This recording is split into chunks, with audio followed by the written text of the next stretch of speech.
Warning, incoming game over. Warning, incoming game over. Bonsoir, mes amis. It's me, Andrew Berkshire, and your friend, Jordan Hachey, here for Game Over Montreal. The Montreal Canadiens win their last game before the Olympic break. It's good news, and we've got lots to talk about tonight. We're going to start the segment, or start the show with a specific look at, I guess, how this game went, but Sam Montembeault in particular, Brendan Gallagher in particular, the third line in particular. Then we're going to go through in the second segment, we're going to talk about what we want to see from the Canadiens in or post-Olympic break. And we want your feedback on that as well. We want to hear from the chat on what you want to see from the Canadiens post-Olympics, whether that's trades, whether that's, specific players, development, whatever, what have you. Let us know. And then in the third segment, we're going to talk about the Habs at the Olympics and what we expect from each of them. And then we're going to hear from you. If you still have questions for us, if you want to hang out for just a little bit longer before we take a nice, well-deserved break for the Olympics. But before we get into that, Jordan, how are you feeling tonight? I'm feeling good. It felt like the hockey gods were just on our side tonight. Like all the crap that we've been going through with the referees this year, they were just like, you know what? You guys have had too much garbage. We're gonna just give you this one. You guys can have it.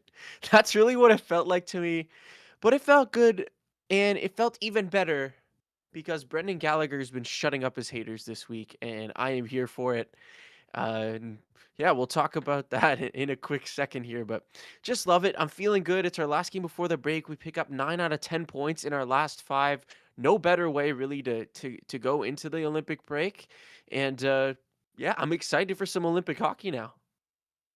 Yeah, there's a lot of really positive comments so far in the chat. I see Romelli saying, great game, going back to January 20th, looking at the schedule, 11 out of 16 points. Par JF, Jordan, and also I think Montreal MUFC in the chat, bringing up 9 out of 10 points the last 5 games. Way better than any of us would have hoped for. I totally agree. And Zachary Dan says, I think Marty St. Louis has really gotten his team focused for the playoffs. Great performances from Galley and Monty, plus Anderson putting in hard work day in and day out. This team's looking great. And Hi Claire says, Cal Match, loved it. I think we all loved it. The veterans stepped up. Yeah, they absolutely did. Trinka says, Brendan Gallagher heard your slander and said, hold my beer. Old man still got it. It says in brackets, I'm older than Brendan Gallagher. Me too. I'm the same age as Carey Price, and actually I'm a little bit older than Carey Price and Sidney Crosby, but the fact that Carey Price is retired hurts my feelings every single day. Well, you weren't injured for 10 years in a row, so... I mean, I've had my fair share of injuries, but I don't have the accolades to deserve them. It's like my big injuries, Jordan. I have like a persistent ankle injury that I got when I was 19 years old. I was back my first summer from university, drinking at my parents' house with my best friend. And we decided we would walk over. There was a berm in the backyard and a highway and a black trail there. So we were going to walk to, I think, a convenience store to get money out to take a cab downtown. And I stepped in a gopher hole and I just heard pop, pop. And my buddy was like, you good to keep going? And I was like, yeah, whatever. Because I was already blitzed and partied the rest of the night. The next morning I got out of bed, getting ready to go to work, and put pressure on the ankle and just fell flat on my face. And it's been like a whole life of reoccurring ankle injuries since then. I'm just now starting to get over it, but I've got no Vezina trophy or Hart trophy in my locker to justify it. So just stupidity. Well, we can give you the Game Over Vezina, the Game Over Lady Bing. How about that? End of the season, we'll have to do a Game Over awards. Pull a Trump and just pull awards out of our asses like FIFA. Yeah. It's the Game Over Peace Prize. I'm giving it to myself. Yeah. All right, folks. Before we get too deep too crazy off the rails here, we're gonna hear from our sponsor for the first segment, Inchubiju, and then we're gonna dig into this game. At the famous chateau at 4000 Rue Saint-Ambroise lies one of Montreal's coolest secrets. A glamorous Gothic jewelry store owned and run by women. Inchu Bijou isn't just a business. They've built a community that supports bold creativity and expression. When I was first introduced to founder Astrida Pisigomian's shop, I was floored by the detail, vision, and scale of what she's built from her own mind. I don't think anyone would call me goth, but I know an innovator when I see one. Along with building their own business, Inchubiju also hosts markets for vendors in their space called Marché Maleficarum, boosting their whole community. If you don't live in Montreal, explore inchubiju.com, where you'll find over 800 designs that range from affordable to bespoke. Check out Inchubiju right now, a Game Over partner from the beginning. Welcome back to Game Over Montreal. Make sure that you like this stream if you like the Montreal Canadiens, especially if you enjoy that they just beat the Winnipeg Jets by a score of 4-1. Oh, no, 5-1, because Danault got the empty netter, right? So Finally. I keep on forgetting the empty netters, but man, that line just had a killer game. Should we start with Gallagher? I feel like we should start with Monty, because that was the way that the game started, right? The Canadiens did not start this game on time. I don't know how you saw it, Jordan, but from my perspective, I thought the Canadiens looked slow and a little bit casual out of the gate, and the Jets were just very on it in their puck pursuit, and they used their size advantage very well because they were first to the puck constantly, and they leaned on the Canadiens hard early, and I thought Samuel Montembeault was phenomenal in the first couple periods, especially tonight. Yeah. Straight up, the first period was garbage. Yep. There's no other way to put it. And Montembeault kept us in that. They had the first 8 shots of the period, especially the first half of that period. They had the shots started 8-0, and you just saw it. The breakouts were pretty sloppy. They couldn't get it out of the zone. They were getting stuck. The Scheifele Connor line was just torching us, and then you were saying casual. I would even say like kind of timid, because every single time they were bringing the puck in the zone, without fail, they dumped it in right on Hellebuck's stick. Hellebuck went out to play it, made a nice outlet pass, and then it was out of the zone like that. And that was pretty weak. I think they did a good job at kind of, going away from that later on. But without Sam Montembeault today, this is not a win. This is a very, very different game. Yeah, it was pretty rough. I made a comment, I'd say like halfway through the first period even, that it seemed like the Canadiens, like they really needed some great performances from their goaltenders in the last week or so, a week and a bit before the Olympic break. And it seems like they determined to let their goaltenders earn that on their own for the most part, because whether it was Dobesh or Monty and Net over the last little while, they've been allowing some pretty brutal scoring chances against. And I think for the most part, they tightened up in this game. After the first period, it wasn't as bad. The Jets still got some flurries, but in the first period, it was pretty inexcusably bad. And it's a good thing that Montembeault was locked in. Obviously, they allowed the first goal, but that's what is special about this team, is that if a guy like Montembeault or Dobesh or Fowler can just keep them from getting out of control, they will find ways back in games. They have the talent to do that, and they continually prove it. Go for it. Yeah, we're huge, like in the back. Oh, you froze there, Jordan. I think it might be on your end, because the Discord appears to be fine. Yeah, Discord's fine. It just froze on your end for a second there. Go for it. Yeah, Montreal's ability to make comebacks this year, or like even last year, is just incredible. I think they're definitely one of the top teams in terms of getting back in games. I need to look at their record, but I know every single team you see, the Jets today, when they don't score first, they were like 3-20, which is insane. They said 3 of their wins, they just have 22 wins. 3 of their wins were when they didn't score first. Brutal. And yeah, it's been great to see that Montreal, whenever the game is tied and whenever like they're down, they just seem to play better than when they're ahead. They still don't quite know how to hold on to leads, and it's nice to see that any game really, as long as it's not like 5-0, they have a chance to come back. They 100% do. And like, it's exciting, but also like there's just something about having a team that has that ability to come back. Like there's an excitement that stays in games for sure, but there's just a level of belief that they have in each other that even in a game like tonight where the top line didn't really do much. They had some good moments here and there, but for the most part, like they didn't really contribute to the offense. And even on the power play, they kind of struggled.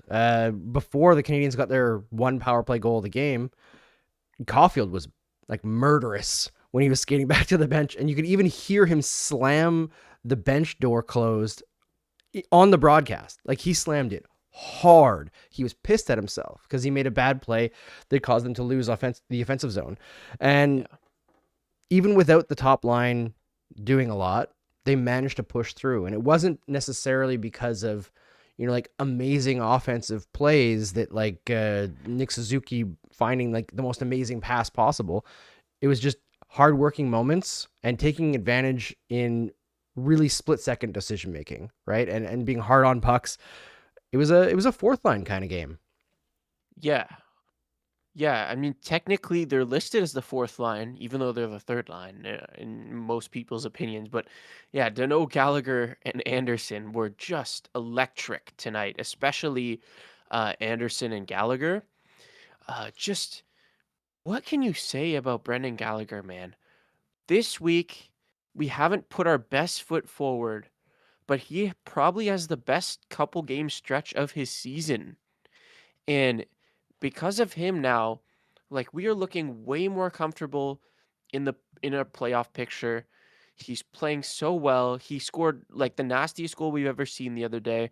Then he comes in with a performance like today, and it's just so amazing to see. He never quits on a play.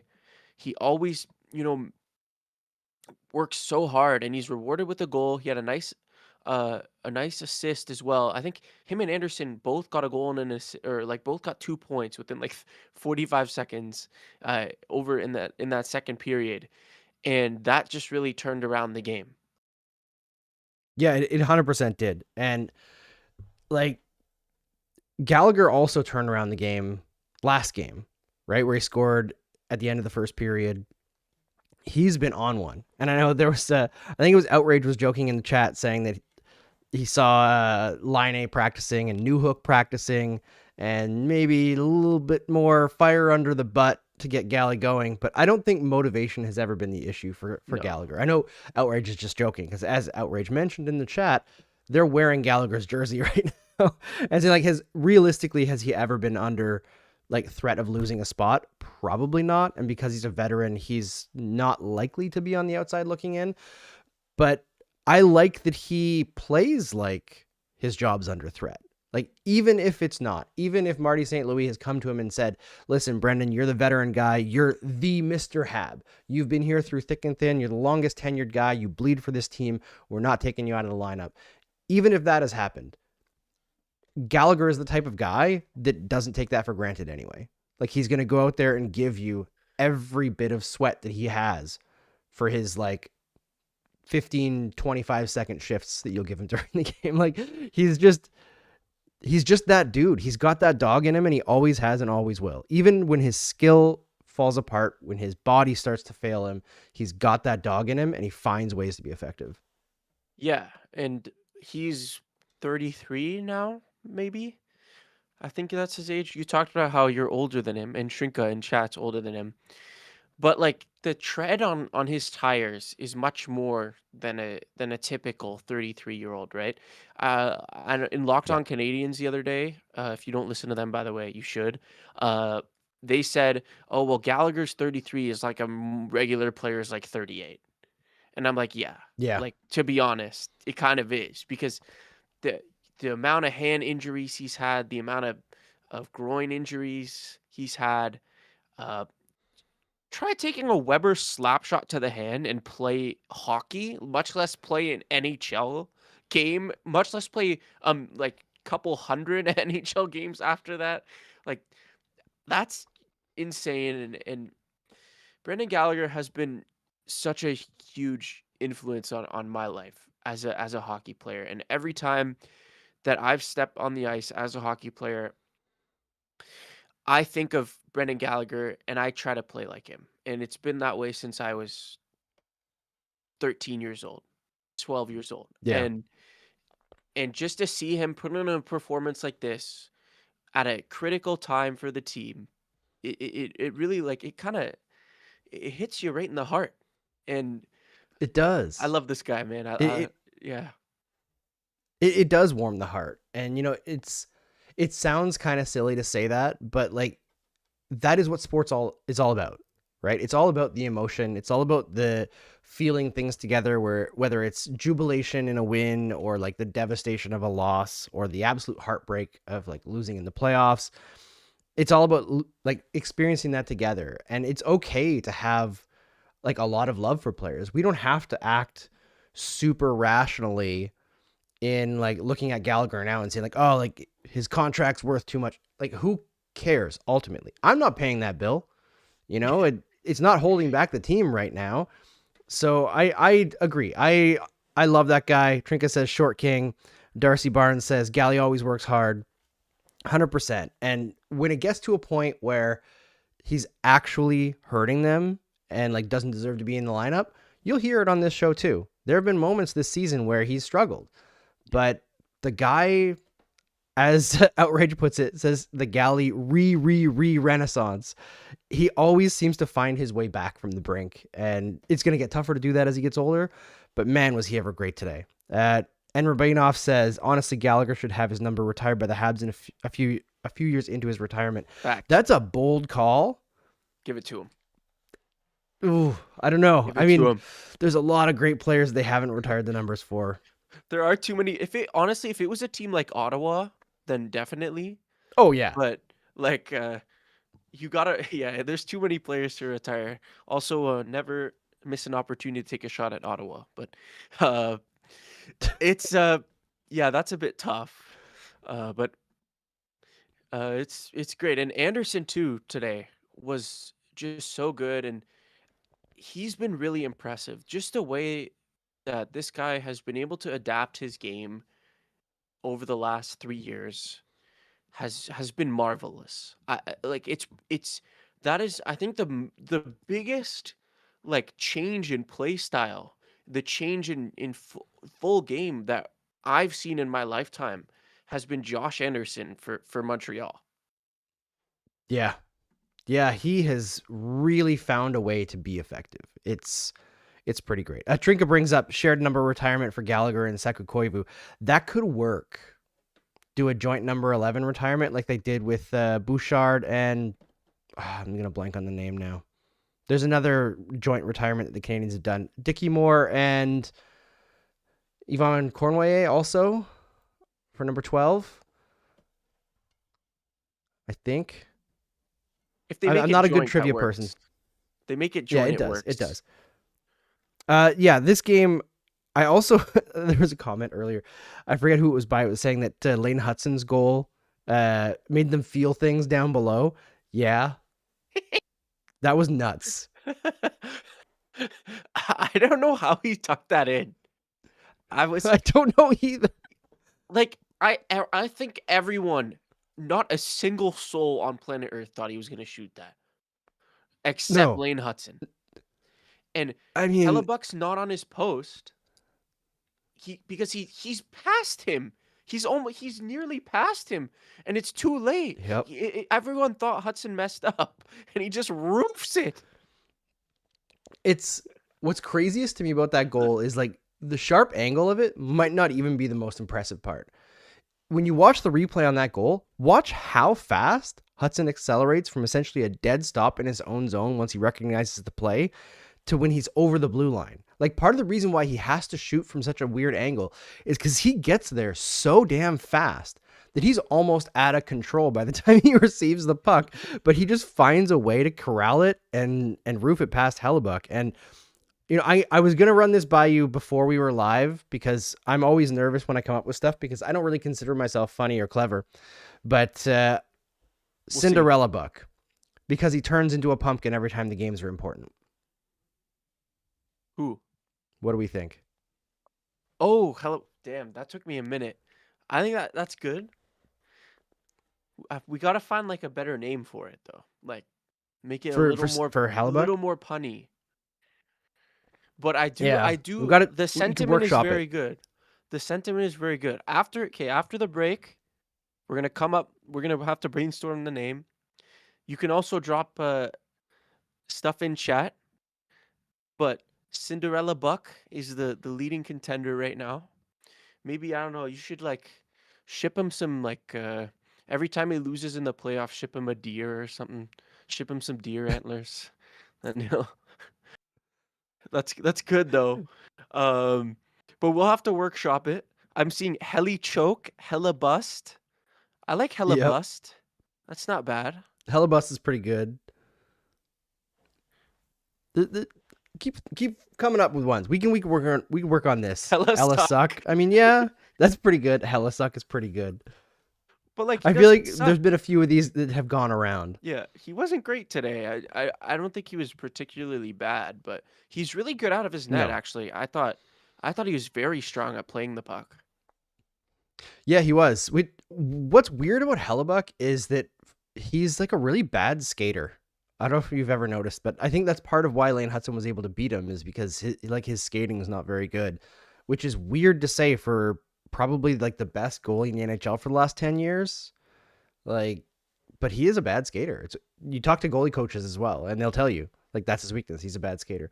But whatever works, man. If it works for you, go for it. We're going to wrap this segment here quick. On the other side, we're going to talk about what we want to see from the Canadiens post-Olympics. There's going to be a few things from this game that we'll touch on in that segment as well. We're going to hear from Le Saint Motel, but also at the beginning of the next segment, we're going to talk about our player of the week, because we pushed it to this one because it's the last one, but we do have a player of the week for the last week, and I don't think it'll be a surprise, folks, but stick around for it. While you're browsing into Bijou's goth shop, head next door and discover Montreal's most unique selfie studio. Whether you're looking to take some banger pics of your Halloween costume or cosplay, or you want to make some memories with friends, Le Saint Motel has you covered. Experience their bombastic decors that are always changing, hop in the ball pit, and take advantage of their extensive and flexible on-site lighting. Head to lesaintmotel.com to book your time in the studio, book private time where you and your friends will be the only ones allowed in, or book the space for an event. The dedicated, caring staff will make sure that you have a good time. I do have one warning for you before you book. If you have kids, they won't want to leave. Whether you're at Le Saint Motel or in Bijou, tell them Game Over sent you. Welcome back to Game Over Montreal. I'm Andrew Berkshire. I'm here with Jordan Hachey and our amazing chat full of cool people giving us an amazing vibe every night here on Game Over Montreal. Smash like if you like this video or this stream, and if you like the Montreal Canadiens. If you like Habs wins, hit the like button, hit subscribe, hit the reminder bell so it notifies you when we post stuff. And you know what? The fact is, you can't trust algorithms anymore. So just be here. Check yourself. You got to go out of your way and find our stuff. The algorithms aren't going to serve you up what you want. They're going to serve you up what the billionaire owners want. And we all know over the last week what they want. And it's bad. It's real bad, folks. The rich people are not doing good things in this timeline, and it sucks. But you can do good things by supporting a young company like Game Over Montreal or Game Over Network. All right, Jordan, our player of the week this week. No big surprise here. Who is it? Jakub Dobeš. In net. It's Dobie. Who was the one that called it last week? Maybe it was Enrebinov, but I someone think it might have been. called it. This is for last week's game, so the 3 games heading into Tuesday. It was Ramelli. My apologies, Ramelli. Yeah, it was you that called it. But Dobeš, 960 960. Was it 960? His save percentage? No. Was it that high? No, couldn't have been that high. No, it was I think it was like 268 goals or something above expected. He had a 931 save percentage That's what and it a was. 6.4 goals saved above expected in 3 games. He was so huge for us. A few other good contenders too. You know, Suzuki had like a really strong week. That's probably the strongest week Suzuki's had in a few. Caulfield was still at the end of his heater last week, and Dobson was over a point per game last week. So lots of good options, but Jakub Dobeš definitely at least stole one game for us and kept us in the other ones. And man, the goaltending, like ever since we hired a new goalie coach, It's been good. I don't know if you can say it's the goalie coach. I really don't think it is, to be honest. But maybe it's like that new bump. Columbus is getting a new head coach bump. Why not give our goalies a new goalie coach bump, right? Yeah, it does seem like coincidental because in that short time frame, it's unlikely there's going to be changed habits to result in this kind of stuff. But I think what I'm going back to now, after the strong game from Montembeault tonight, if you remove the 15 seconds against Boston where he was objectively the problem, I'm not worried about Montembeault right now. Like, I'm just not. And now that Dobesh has started to figure it out, this, in a lot of ways, could not have possibly played out better for the Montreal Canadiens. I was nervous about Montembeault tonight, not because I expected him to be bad, but because he's sat now for a good stretch, and this is his one chance before the Olympic break to kind of like show that he's not an issue and get his head right, make sure that like you're heading into that space with your mind in the right spot, right? Not thinking about losing your starting job and looking brutal and everybody hating on you. So the fact that Dobesh played amazing, then they went to Montembeault and he also played amazing heading into this break. You couldn't ask for more. You really couldn't. I'm so happy for both of those goaltenders, but also the team that it worked out that way. And I think it should teach everyone to just like be a little bit less reactive. Because I think a lot of the stuff that was said after that Boston game, like the feelings are like, I acknowledge everyone's feelings. It's totally fair to feel like Montembeault blew that one because those 2 goals in 15 seconds, inexcusable. He can't let them both in. It's just crazy. But it's just 15 seconds. Yeah. There's a whole other stretch of time that we have to judge these guys, and they're just better than the numbers have been this year. They're better than they've been this year, and I'm glad they're showing it. Yeah, it's good, and you want your goalies to get hot down the stretch more so than at any other time, obviously. Like, oh wow, they have to be good late in the season? No way. Yeah, but like it's good to see. And I think the break, I think it's going to be okay for them. I think it'll give them a good time to like reset. They get to work with the goalie coach for a bit. I don't know exactly how the practice time is going to work. With like, are they allowed to practice with the goal? I don't really know, but hopefully they get some time to just like reflect and kind of make the right plays down the season. And I think at least one of these two guys is going to have it figured out good enough for us to stay above the playoff line for sure.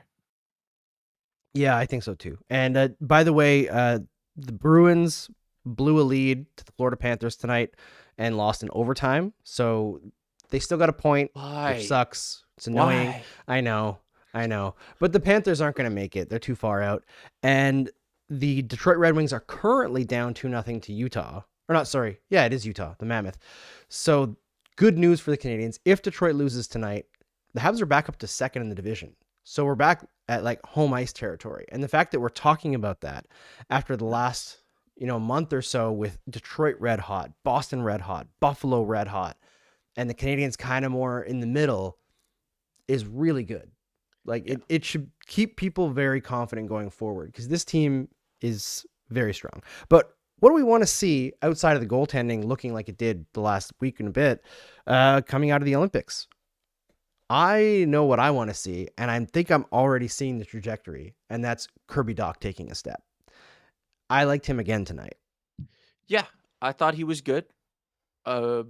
Solid game from him. I don't think he was quite as strong as on Tuesday, but I mean, Tuesday was an incredible game, so I can't really expect him to play like that every day, but he's looking, comfortable. Last 5 games, I would say he's looked, we're really since Texier went back out, he's looked comfortable on that first line. And yeah, I would love to see him take a step if he can. Montreal's like a legit team. Honestly, like, because we already are like basically a legit team, right? It's in like, if Dach can really be that good, if Dach can be a non-pedestrian on that first line, but an actual play driver, then I mean, all everything is just go. Like that's a roster that can win a playoff round if you get good enough goaltending, and that's pretty Oh, exciting. 100%. It's super, super exciting. And I know that this is kind of like a paradox or paradoxical, but last year, even though both goaltenders, their numbers were better, when Montembeault went down, I wasn't super confident in Dobesh to carry a series and be not a liability. And I don't think he was bad against the Capitals, but he was a downgrade. And when Logan Thompson was at the other end, it was a bit of a problem. This year, because the goaltenders are actually closer together in their performance, I know they've been worse, but I think they're figuring it out as the season goes along. I'm actually more confident that not only could either goaltender carry a series, but that they could switch back and forth if they need to, if one guy needs a rest or they have a back-to-back, and the players would be comfortable, and I think the goalies would be too. Yeah, and that's fun, right? And it's not like a situation where it's like, you know what Boston had when they had like Swayman and Omar, where it's like, both these guys are obviously number one goalies. That's not quite the same thing. So I think it's like a little easier to balance that than having like two guys that obviously should start in the playoffs, but like you have to only pick one. And then when you switch to the other one, then there's all this pressure on him because he knows he can get easily replaced. So it's like you need to find a balance, right? And I think, yeah, heading into the stretch, into the playoffs, I think one of these guys, and even like they might start both of them, right? Like you said, which would be fun. It would be cool. And I really want Monty to keep playing well enough because he deserves a playoff win. He didn't get it last year, and I really, really hope he gets it. I agree. I would love to see that for him. And I think the Canadiens are going to have a good amount of opportunities to get him and Dobesh wins in these playoffs. I absolutely hockey saying he thinks that, or they think that they'll just run with one goalie in the playoffs. It's possible they might start that way, but I think there's a good possibility that they'll use both, just based on how they both played and how this season has gone. But all the other comments are about how exciting the season has been and how amazing it is to watch this team. I'm going to say another thing that I'm looking for on the other side of the Olympic break, aside from them continuing to be incredibly exciting. Bernardo Saunier mentioned that they're the second highest goal scoring team in the NHL.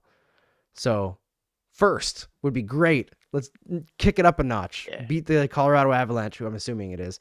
But unrealistic, but let's do it. Why not go full on out? Please. But I would like to see a strong last stretch from Zach Bolduc. And I think that he's been getting there anyway. Mm-hmm. But he's a guy that very easily, what do the Canadiens have left? 25 games? He could score 10 goals in those 25 games, I think. He doesn't need to for them to get anywhere, but I think he could do it.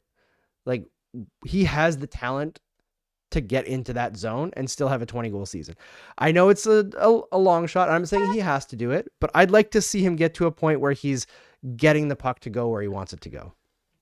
Yeah, I just don't know if he'll have the opportunity, Andrew. Once That's a good point. This team gets healthy, he's probably the one coming out for Newhook. I don't see any other option. Him over Veleno? Well, then Texier is in too. Oh, yeah, right. Texier, man. And you're they not have too many good players. You're not taking them out. So, like, does Bolduc even play all 25 games? Maybe he plays 15, right? Or he might. Like, at the very least, he's going to be rotating. At the very least, once these guys... Because I think Newhook's been skating. He was shooting on David Savard, apparently. I saw that. That was amazing, by the way. If anybody didn't see it, there was a little clip that they posted. I think Don Slekulis posted it originally. But it was David Savard was in goalie gear, taking shots from Alex Newhook as he's practicing and getting like closer to returning. That was awesome. I thought that was super adorable. And I love that like Dad Savard is still Dad Savard, even though he's not on the team. Yeah. In the chat, King of the North and Ramelli think Bolduc will come in ahead of Texier. We just signed Texier to an extension, and also like I don't know about that. Texier's been better than Bolduc, And like Pexi had the hottest streak out of like almost anyone on the team so far. And Bolduc was hot at the start of the season, but he wasn't nearly as hot as Texier was. Uh, like And early Texier early in PKs too. January. Any penalty kills, and like you can still put Texier on the power play. Like it's like he's maybe slightly worse than Bolduc on the power play, but not really noticeable. I don't see how he takes Texier's spot unless he really plays well. And then and then King of the North says, get Gallagher out after this week. You're gonna take Gallagher out? No way. Yeah, you actually get a 2-minute minor for talking about Gallagher negatively tonight, King. Sorry. It is unfortunate, but you have to, because I feel like if he had a big ass, we'd be talking about Gallagher for the look at his big ass go. Yeah. Time. Yeah. But it's interesting. I don't think that Bolduc should come in over Texier if we want to win the most this year. Maybe it's more of like a rotation, right? Like we said, just try to keep everyone like in the bottom six fresh. And I think that's not a bad idea either. Yeah. And like, listen, I'm not going after you, King. You know that. It is the logical move. Like, Gallagher is probably the guy that you want out. But tonight, we can't say that. Tonight, we have to let Gallagher have a secure spot, because goddamn was he good. All right. Before we close out this segment, we do have to do the look at his big ass go. And then we'll move into what we expect from the Canadiens players at the Olympics, including Texier. I assume he's going, even though he's hurt, because he got named to the Team France. He's like their star player. He's got to go, right? I assume that part of the reason he's out is because they're letting him kind of rest up a little bit. But anyway, I digress. For me, going into this break, as much as I'd like to give it to Kirby Dach for being Kirby Dach, specifically a play where he just recovered the puck in the defensive zone and outskated everyone in a circle and then carried it all the way in the offensive zone after a long stretch where they were struggling. I love that. As much as I'd love to give it to them, I have to give it to our viewers tonight, because we just got monetized here at Game Over Montreal. We just hit 1,000 subscribers. It's been an absolute grind to build our audience back, and we're still not there yet. And I've been overworked, and just like throw personal stuff out there, which nobody really knows or maybe cares about.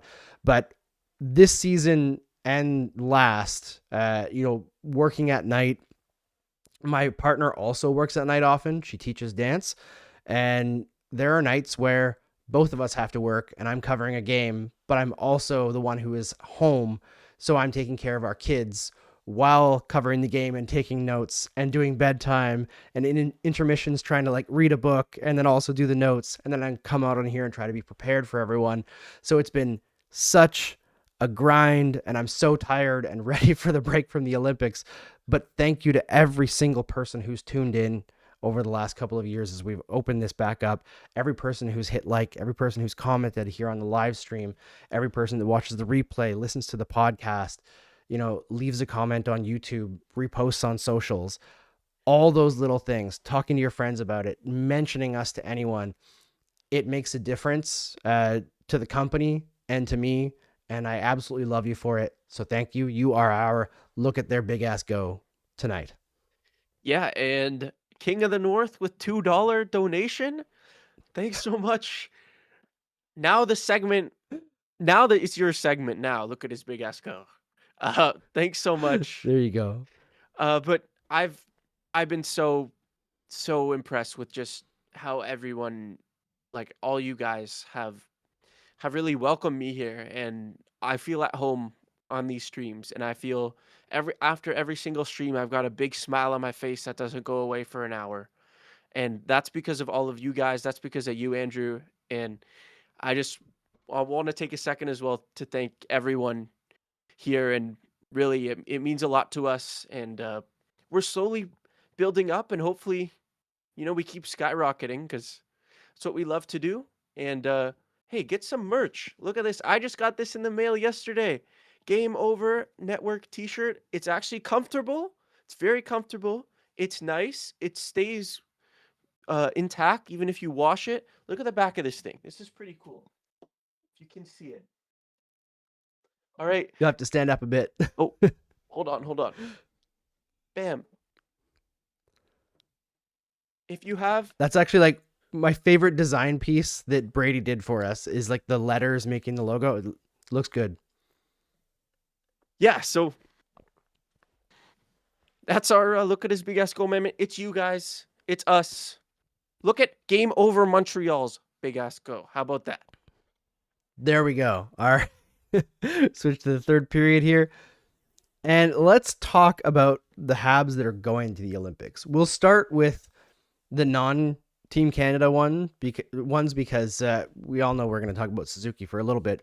But let's start with Alex Texier going to Team France. What do we expect from him at the Olympics?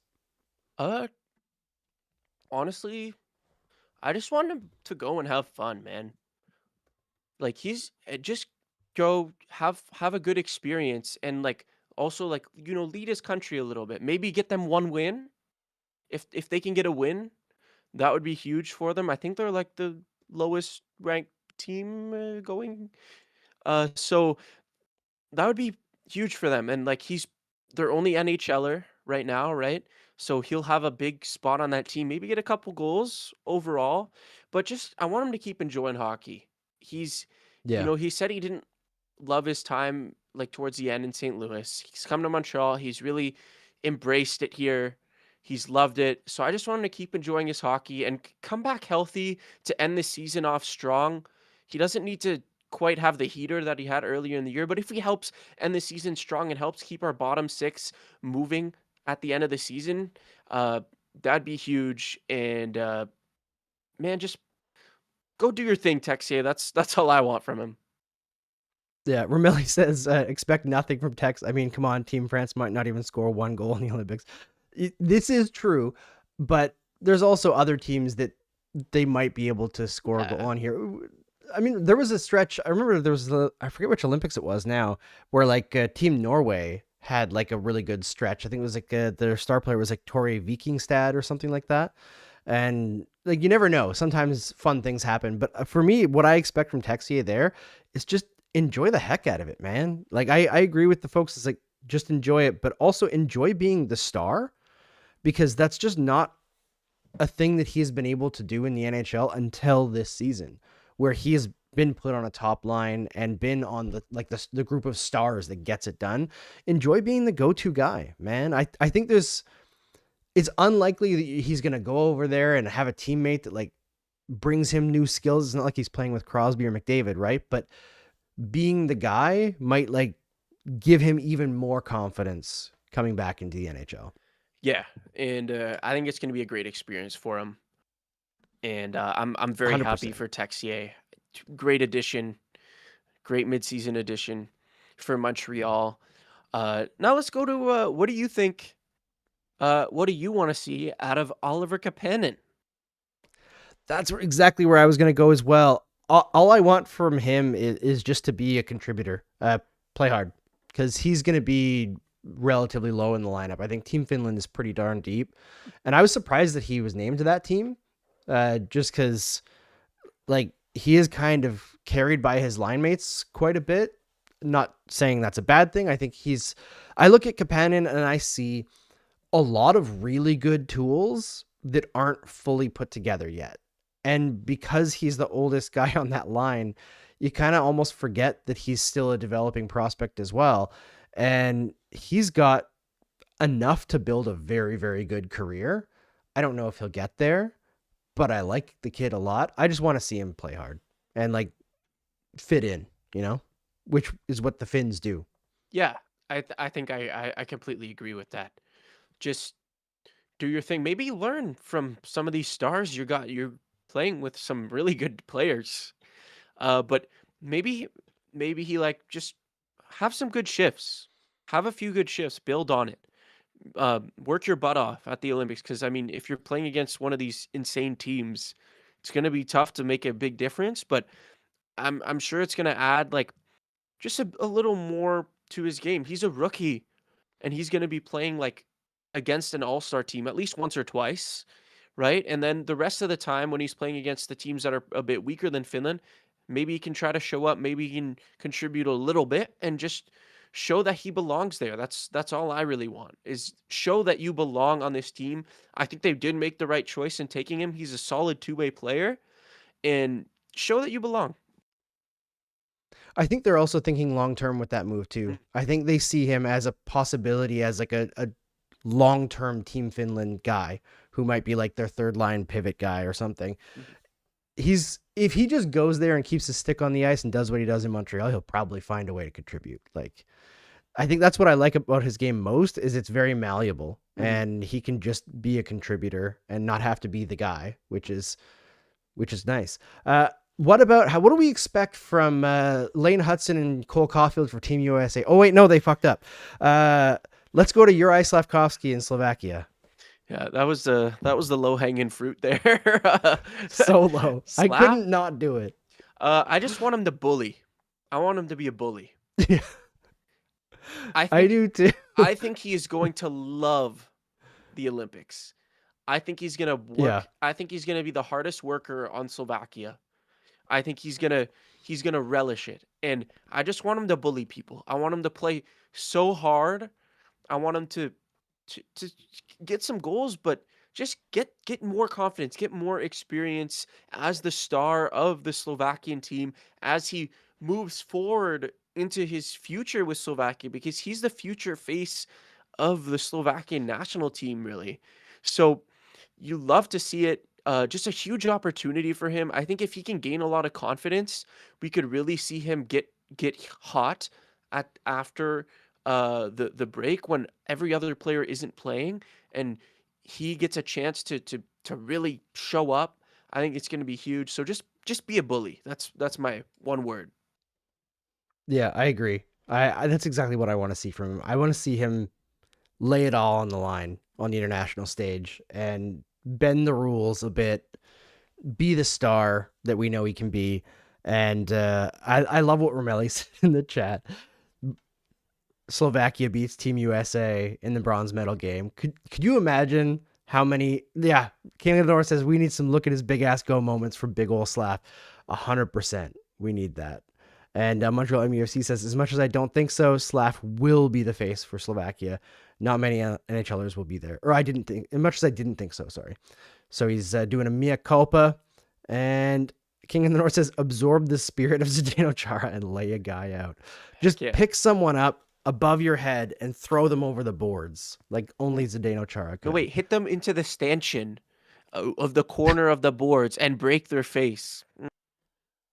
Don't do that. Oh, okay. Sorry, I thought we were allowed. 'Cause we were talking about Chara, so I don't know. Right. He's allowed. He's allowed. If Slav gets that penalty immunity, that would be great. But the refs don't seem to like him that much, to be honest. All right, the final one, Nick Suzuki. What do we expect from him?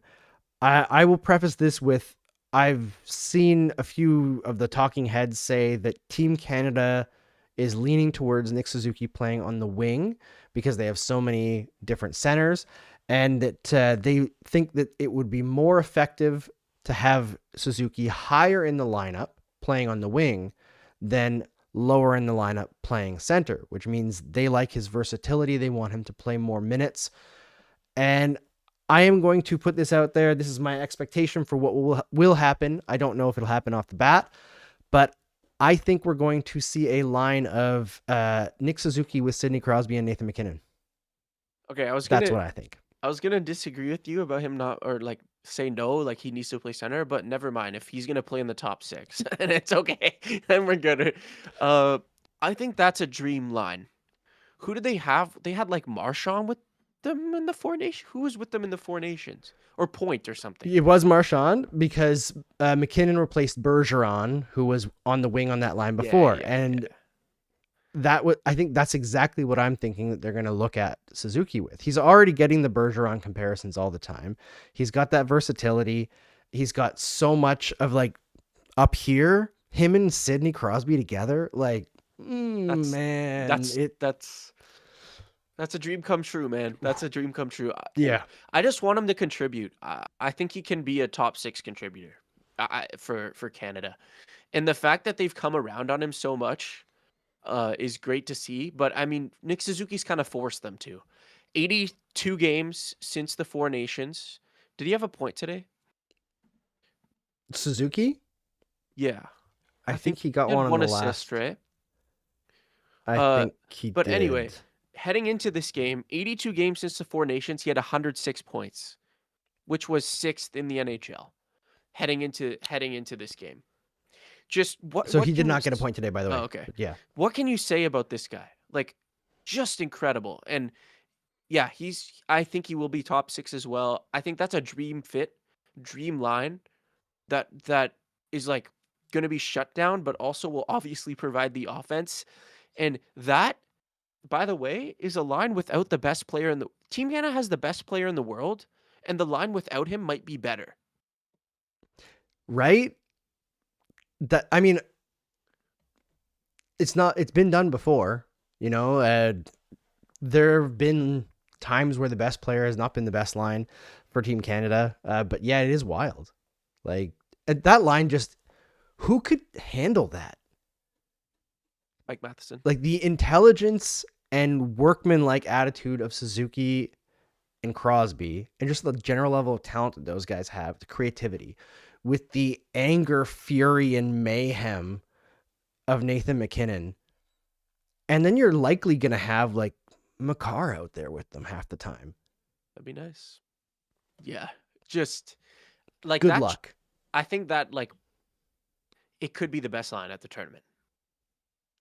And Yeah. that's not an exaggeration. I think Nick Suzuki has the potential. And I think it's going to be great. He's going to show on an international stage. You know, a lot of the American market, they don't watch Montreal games. They don't actually know how good Nick Suzuki is. If they knew how good Nick Suzuki was, he would have went to Four Nations if the whole media knew, right? So just watching this guy play, I'm that's what you're hoping for. You're hoping for him to be one of the top 3 lines at the tournament, him to be in the top 6, and him to contribute. And that's not far-fetched at all. No, it's really not. And yeah, I expect big things for Nick Suzuki. I don't really care about points, but I think he's going to be a huge factor in whether or not Canada wins in that tournament. But let's move on to the overtime segment where y'all can ask us whatever you want. There was a couple things in the chat that I wanted to throw to Jordan already. The first one was a sad note. It was mentioned in the chat that Montembeault lost his grandmother in the last week or so, last couple of weeks. So that is something to just remember when we're criticizing players. We don't know all that's going on, just like each other. We got to have some level of understanding and not overreact game by game. It's a long season. Yeah. But I'm sure nobody who watches this show went out and said anything mean to Samuel Montembeault. Like, that's not the community that we have. But yeah, that sucks. It does. I mean, not easy to lose a family member. And just the fact that he's even able to suit up is pretty impressive. And the game he had today, just even better. Best you can imagine. And hopefully the Montembeault family is doing all right. And that sucks. Yeah, King of the North says that the belly aching on socials today about like Monty playing and Struble in the lineup, and they won the game. And Struble got on the score sheet. Yeah, he did. Also, I don't understand what people want with the coaching staff and Arbor Xhekaj, because he is playing most of the games. They wanted to get Struble in once before a long break. Yeah. Now, I understood it more when they did that the last time, and Xhekaj had been coming off of a string of very, very good games. But now he's come off a string of pretty poor games. So is it not more appropriate to give Struble a shot? Like, it's not like you're not going to come back with Xhekaj right away anyway. We all know that he will, because that's the choice that they have consistently made all season, is that they prefer Arbor Xhekaj. They prefer to have that element in the lineup than not. But he does have to earn his spot and earn his minutes. And I know that he's not getting a lot of minutes, but he has really damn tough competition. We mentioned this on the last show. Like, he does have to find a way to earn it. Yeah. I think it was the completely right call to just throw in Struble today. He's barely played. He's still an NHL defenseman. Jackai, you played him less than 6 minutes on Tuesday. Like, he's not really playing well. What's the point of having him every game if you can also cycle in Struble? I don't see the the uh reasoning. That's English. Rubinov says Jackai needs to add an offensive element to his game. I thought when he first came to the league, I thought he had a wicked slap shot. And I think he still does, but it just doesn't seem like he utilizes it very much. Yeah, I don't know why his offense has really dried up. It's been a weird season for Arbor Jackai. Weird couple seasons, really. I feel like he's made progress in some areas and not in others, but he hasn't found consistency. It seems like, I don't know if fans get in his head, or he gets in his own head, or if the coaching staff is inconsistent in what they're asking from him. But I find when he focuses on hockey, he does really well, and you can see it. And when he focuses on being like the intimidation machine, sometimes it's really satisfying, but oftentimes it gets him off of his game and he plays pretty poorly. So I think you have to tell him that you have to focus on the hockey first and understand that the intimidation part is now implicit. He doesn't always have to do it. Sometimes he just needs to skate up. He doesn't have to throw hands. He just has to be there. Yeah, for sure. And Montreal UFC says Struble played 12 minutes today. Something is fishy with Arbor. I don't think so. Montreal was just kind of in control of this game in the third. And Yeah. like Struble actually I did think Struble was kind of bad today, to be honest. But Montreal was in control of the game in the third period when Jackai played like literally one shift last third period. So like I don't see that Montreal was in control of this game like from the middle of the second, right? When we went up 3-1 and we scored 2 goals in quick succession there. That doesn't raise any eyebrows with me, at least. No. I just want Arbor to pay a little bit more attention on passing plays in his own zone and like take the right guy. He's just a little bit inconsistent with keeping his stick in the right spot, and he can get turned around too easy. And he's got to find a way to get a little bit better. And we're not saying that Struble doesn't also have issues. He 100% does. Like, I prefer Arbor Jackai to Jaden Struble 9 times out of 10. Mm-hmm. For sure. But Arbor does have to actually. Montreal Music says, I just want Arbor to mold his game on Ben Sherratt's. Please no. Please no. Yeah, not. And Rubino says, doesn't he have a 100-mile-an-hour slapper? Yeah. Mm-hmm. For another question that I saw in chat, there was a big trade today. Panarin went over to LA. Someone asked us what our thoughts are on that trade. It's obvious New York didn't get very much. Well, it's obvious that New York, like, he only wanted to go to LA. It's pretty obvious that they didn't get anything. But the mismanagement here is the issue. They publicly said a while ago that Panarin is they're not re-signing Panarin. They're waiting to this deadline where they're sitting him out leading up to the deadline, so they have to move him. It's obvious he only wants to go to LA. If you did this quietly and under the table, like, honestly, like, you could have gotten Panarin to say yes to somewhere else, or you could have gotten more because LA wouldn't have known that your hands are completely and utterly tied. And I think that's just the New York Rangers in a nutshell. They haven't done anything right. The Fox and Panarin signing there had nothing to do with their personnel. They wanted to go there. That's the only reason they had a rebuild, is because a top defenseman in the league and one of the best wingers in the league just felt like going there. They haven't done anything to help themselves. No, they're this is going to sound so harsh, but the New York Rangers are very often the dumbest guy in the room. And that's frankly always been the case. They're a team that has all the money in the world.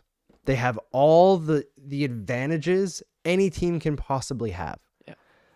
They own their own venue. They own their own media network, MSG. You know, it's all the same company. It's all the Dolans, right? So they have so much control, narrative control, NHL head office in New York. They live in like the coolest city in America. Like it's a destination for almost every player who wants to play in the NHL. They play in a building that's fucking beyond famous. They have won one cup in like 85 years. It's pathetic. It's pathetic. They should be a perennial contender forever. They're garbage. It's a garbage organization, top to bottom. Like it's a joke. Yeah. They only get by because players go there, and they keep making the same mistake. They made it when I was a kid, when they would bring in like Eric Lindros at the end of his career and Jaromir Jagr when he stopped caring and wanted to get the hell out of North America anyway. Like they're always trying to add at the wrong time. And they try to fast forward everything. Now I'm saying that on a team like the Canadiens, who has Jeff Gorton, who was part of that New York rebuild and has also fast forwarded their rebuild. But you look at the attention to detail then versus now, it's crazy. You know, you take people out of a failed rebuild and put them in different positions with different people around them. And it's funny how things can change so much in like a very short span of time. But point is, Rangers sucks to suck. Good on the LA Kings. It's going to suck when they go out in the first round to the Edmonton Oilers anyway. Because they always seem to. I'm gonna die of laughter. I'm gonna die of laughter when that happens. Is that 3 funny. years in a row now? I think already, and then it's gonna be 4 this year, if I'm not mistaken. I think it might already be 4. Oh, jeez. Like, it's been a lot. Jeez Louise, man. Jeez Louise. Nobody hates anybody more than the Kings hate the Oilers right now. Our guys at Game Over Calgary saying the fact that the Rangers managed to outdumb the Flames is astounding. Yeah, it's pretty rough over there in Calgary, and somehow New York just seems more incompetent. Yeah. The Kings are a couple points back from the playoffs, I think, right now. So yeah, it's interesting. Also, way less trades than we thought before this deadline, too. Right? Like, Yeah. that's I thought there would be more with all the hype that the media was giving this roster freeze. You'd think there'd be more trades, but everyone just waited. Everyone's gonna make their move at the deadline, I guess. Yeah. Conrad is asking from Game Over Calgary if the Habs want Kadri. I No. think they are interested, but I think with Doc returning and how well Kapanen has developed and already acquiring Deneau, it would have to be a very attractive trade that Calgary probably doesn't want to make. Yeah, I wouldn't. I honestly just wouldn't do it. If you give me Kadri for free and you retain, I'll take him. But what would Montreal want to give up for Nazem Kadri that would help us this year? But we're not winning a cup this year anyway. It makes no like. It Yeah. and you're kicking out someone out of the lineup, either Texier, Doc, or Kapanen or someone like that. When you want to build the chemistry with that young line, you already have a really stacked bottom six. It just makes no sense to me, and it would frankly be a mistake if we gave up anything of substance for Nazem Kadri. Yeah, it wouldn't make much sense for where the Canadiens are right now. I feel like if the Canadiens are going to make a trade for a center this year, it'll probably be in the summer, and it would probably be a very big move. Like somebody of the quality of like Robert Thomas or Jordan Kyrou, somebody in that age range. That's probably what you would see happen. And it would be a guy like Doc going the other way with other futures. But yeah, I don't think it's happening. Should we close it out? Yeah, I think that's a good time to to end it, one thing right before we do, King of the North says Huberdeau 50% retained to play with Suzuki and Caulfield. No, I don't know if I don't want that guy on the team. it's too much. Conrad the other day in Game Over Calgary said he was was thinking about the Flames cutting him, by the way. So that's how bad he's been. So we're good too. We're good. This is like totally unfair, but I think it was when he was in junior, after he was drafted. I think he didn't, because there was that half season lockout, right, in 2013. So it was 2012. I went and saw a game that Huberdeau played in junior, and I know that he was too good for the league at this point, but I have never seen a player care less in a game that I've been live at than him in that game. It was brutal. Like, he did not give one tiny little deer shit. Like, nothing. And this is a game where Stefan Matteau tried to two-hand slash him in the face.